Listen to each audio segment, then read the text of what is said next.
بسم اللہ الرحمن الرحیم۔ السلام علیکم ورحمۃ اللہ وبرکاتہ۔ دوستو، ایک مرتبہ سلطان محمود غزنوی کے زمانے میں شہر میں چوریاں زیادہ ہونے لگی تو چوروں کو پکڑنے کے لیے سلطان محمود غزنوی نے یہ تدبیر کی کہ شاہی لباس اتار کر چوروں کا سا پھٹا لباس پہن لیا اور شہر میں گشت کرنے لگے۔ ایک جگہ دیکھا کہ بہت سے چور اکٹھے بیٹھے ہیں۔ بادشاہ بھی وہاں جا کر بیٹھ گیا۔ چوروں نے پوچھا کہ تم کون ہو؟ بادشاہ نے کہا کہ میں بھی تم ہی جیسا ایک آدمی ہوں۔ چوروں نے سمجھا کہ یہ بھی کوئی چور ہے۔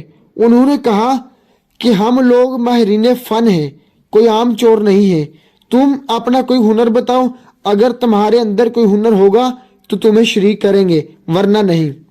بادشاہ نے کہا، آپ لوگ کیوں گھبراتے ہیں؟ آپ لوگوں میں چوری کی جو صفت، ہنر اور فن ہے، میرا ہنر اگر اس سے زیادہ پانا تو مجھے شریک کرنا، ورنہ بھگا دینا۔ چوروں نے کہا کہ اچھا اپنا ہنر بتاؤ۔ بادشاہ نے کہا، میں بعد میں بتاؤں گا، پہلے تم لوگ اپنا ہنر بیان کرو۔ ایک چور نے کہا کہ میرے اندر یہ فن ہے کہ میں اونچی سے اونچی دیوار پھاند کر مکان میں داخل ہو جاتا ہوں، چاہے بادشاہ کا قلعہ ہی کیوں نہ ہو۔ دوسرے نے کہا کہ میری ناک میں یہ خاصیت ہے کہ جہاں خزانہ مدفون ہوتا ہے میں مٹی سونگھ کر خزانہ بتا دیتا ہوں کہ یہاں خزانہ ہے۔ جیسے مجنو کو خبر نہیں تھی کہ لیلا کی قبر کہاں ہے تو قبرستان جا کر ہر قبر کو سونگا، جب لیلا کی قبر کی مٹی سونگی تو بتا دیا کہ لیلا یہاں ہے۔ مولانا فرماتے ہیں کہ جو مولی کے عاشق ہیں وہ بھی مثل مجنو کے ہر مٹی کو سونگتے ہیں، اور جس ہاک میں مولی ہوتا ہے تو وہ سونگ کر بتا دیتے ہیں کہ اس کے قلب میں مولی ہے۔ اللہ کے عاشقین اللہ والوں کے چہرے سے، ان کی آنکھوں سے اور ان کی گفتگو سے پتہ پا جاتے ہیں۔ یہ دل صاحب نسبت ہے۔ تیسرے چور نے کہا کہ میرے بازو میں ایسی طاقت ہے کہ چاہے کتنی ہی موٹی دیوار ہو، میں گھر میں گھسنے کے لیے اس میں سوراخ کر دیتا ہوں۔ چوتھے نے کہا کہ میں ماہر حساب ہوں، PhD میتھمیٹکس ہوں، کتنا ہی بڑا خزانہ ہو چند سیکنڈ میں حساب لگا کر تقسیم کر دیتا ہوں۔ پانچویں نے کہا کہ میرے کانوں میں ایسی خاصیت ہے کہ میں کتے کی آواز سن کر بتا دیتا ہوں کہ کتا کیا کہہ رہا ہے۔ چھٹے نے کہا کہ میری آنکھوں میں یہ خاصیت ہے کہ جس کو اندھیری رات میں دیکھ لیتا ہوں، دن میں اس کو پہچان لیتا ہوں۔ اب سب چوروں نے بادشاہ سے پوچھا کہ اے چور بھائی، تمہارے اندر کیا خاص بات ہے؟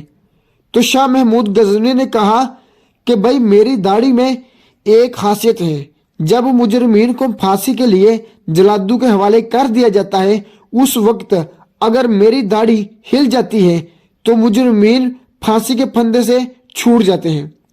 یہ سن کر چور مارے ہوشی کے کہنے لگے کہ آپ تو چوروں کے قطب ہیں، جب ہم کسی مصیبت میں پھنسیں گے تو آپ ہی کے ذریعے ہم کو خلاصی ملے گی، لہذا فیصلہ ہوا کہ آج بادشاہ کی یہاں چوری کی جائے۔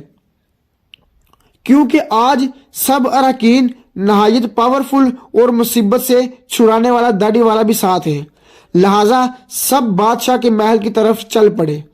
راستے میں کتا بھونکا تو کتے کی آواز پہچاننے والے نے کہا کہ کتا کہہ رہا ہے کہ بادشاہ تمہارے ساتھ ہے، لیکن چور پھر بھی چوری کے ارادے سے کیوں نہ باز آئے؟ بلا وجہ لالچ اور طمع کے، کیونکہ لالچ آنکھوں پر پردہ ڈال دیتا ہے اور عقل ہوش کو اڑا دیتا ہے، جس سے ہنر پوشیدہ ہو جاتا ہے۔ مولانا رومی فرماتے ہیں، ہر گناہ اسی طرح ہوتا ہے کہ شہوت اور لالچ آنکھوں پر پردہ ڈال دیتا ہے، پھر برے بھلے کی تمیز نہیں رہتی۔ جانتا ہے کہ یہ آنکھوں کا زنا ہے، لیکن مغلوب ہو کر گناہ کرتا ہے۔ اسی لیے اس نے اسباب گناہ سے دوری کا حکم فرمایا تاکہ لالچ پیدا ہو۔ لہذا بادشاہ کی یہاں چوری ہوئی، چوروں نے خزانہ لوٹ لیا اور جنگل میں بیٹھ کر ماہر حساب نے سب کا حصہ لگا کر چند منٹ میں تقسیم کر دیا۔ بادشاہ نے کہا، سب لوگ اپنا اپنا پتہ لکھوا دیں تاکہ آئندہ جب چوری کرنا ہو تو ہم لوگ آسانی سے جمع ہو جائیں۔ اس طرح بادشاہ نے سب کا پتہ نوٹ کر لیا۔ اگلے دن شاہ نے عدالت لگائی اور پولیس والوں کو حکم دیا کہ سب کو پکڑ لاؤ۔ جب سب چور ہتھ کڑیاں ڈال کر حاضر کیے گئے تو بادشاہ نے سب کو پھانسی کا حکم دے دیا اور کہا کہ اس مقدمے میں کسی گواہ کی ضرورت نہیں،